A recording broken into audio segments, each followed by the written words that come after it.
Төньяк диңгезендәге Германияның Гелголанд утравы соңгы 2 айда мех мөхерләре өчен чын балалар бакчасына әверелде.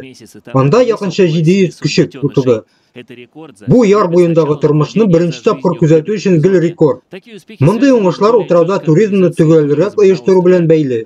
Ял итүчеләрне хайваннарга бик якын булырга рөхсәт ителми һәм кешеләрне саклап калу өчен куелган юл. Матур пляжлар, алар зур дулкыннардан сакланалар. Һәм бу бала табу өчен урын сайлаганда мөһим критерий. Аларга бик якын булу, аларны моннан карый белү гаҗәп. Мөхерләр Гелголанд пляжларында берничә атна үткәрәләр. Алар җитәрлек yüзә алалар.